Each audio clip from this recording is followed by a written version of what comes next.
Hi, it's Lindsay Wilcox-Reed here from Equa Pilates, and I'm going to show you a nifty little routine, a quick routine to do just before you ride your horse. So you can do this as a standing warm-up. You can do it in your stable. I'm just doing it here because you can see my nice blue wall, but otherwise do feel free to do this in your stable.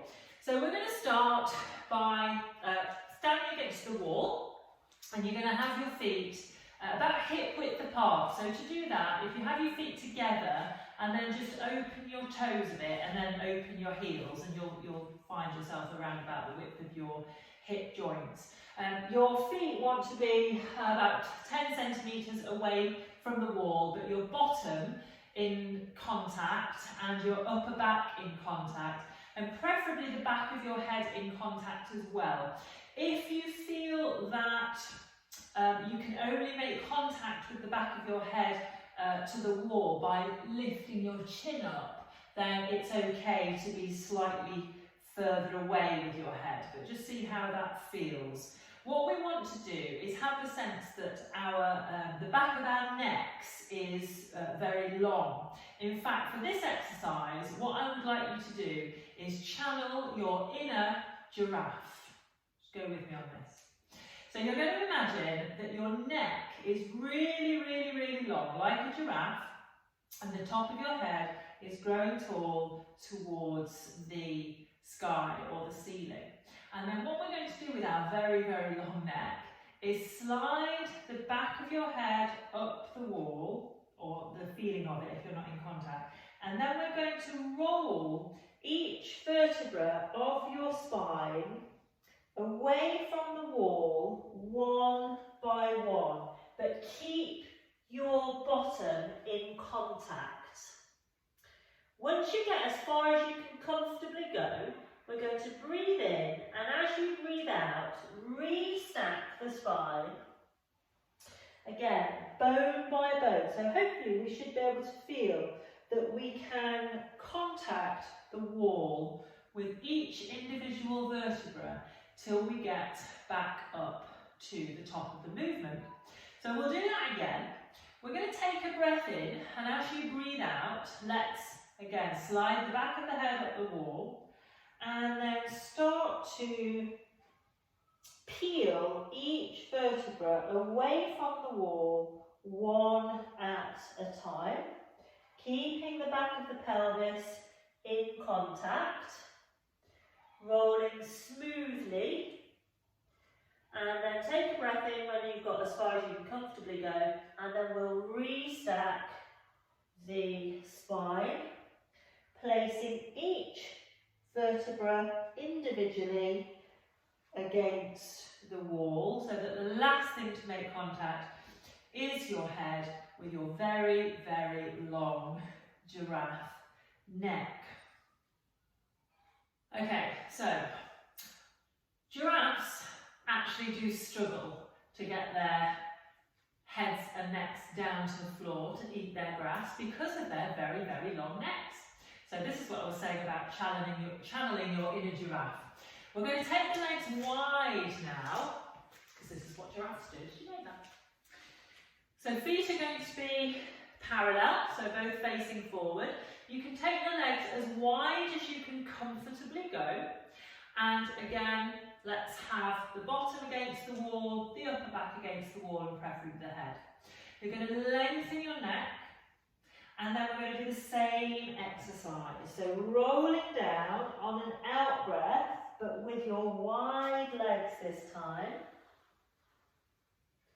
Take a breath in when you're as far as you can comfortably go, and as you breathe out, let's restack the spine. And we'll do that one more time.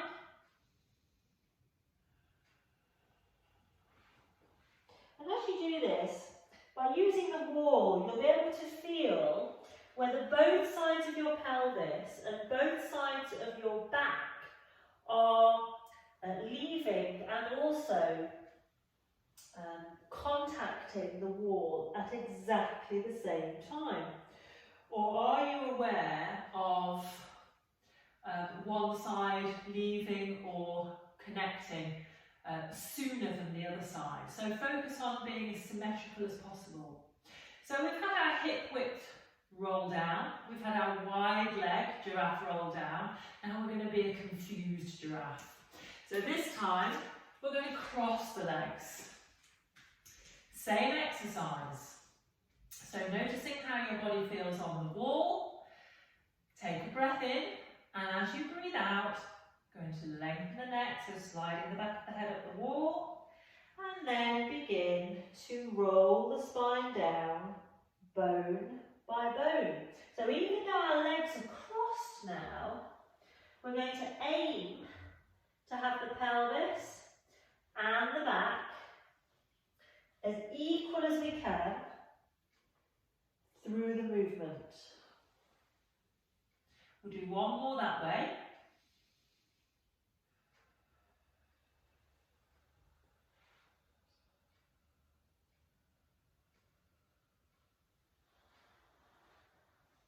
Notice how this version feels different to the other two.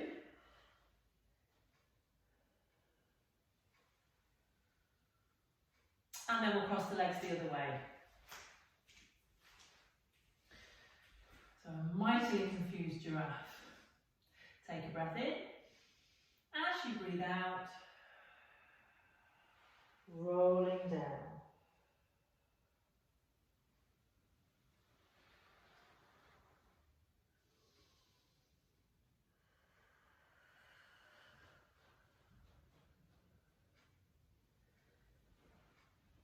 We've got one more with this version.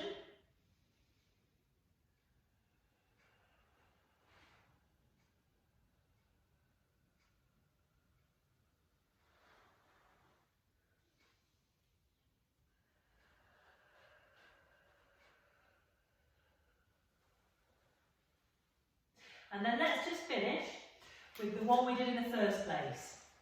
So with our feet about hip width apart. And then just seeing how this one feels, checking in with your body after we've done those little variations. So breathing in and breathe out to slide the back of the head up the wall, long neck, rolling each bone off your spine with soft, heavy arms down towards the floor.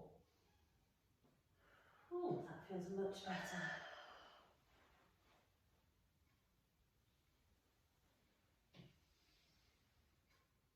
So have a little go at those variations. So it only takes a few minutes to get yourself thinking about being soft, being equal, moving your body, checking into the equal motion through your spine and equal weight through your legs before you ride. Obviously in the cross-leg version you're going to struggle to keep your weight as even through your legs, but certainly when you've got hip width and wide legs you can be thinking about that. In the same way as we want to be equal in our stirrups when we ride. Good luck!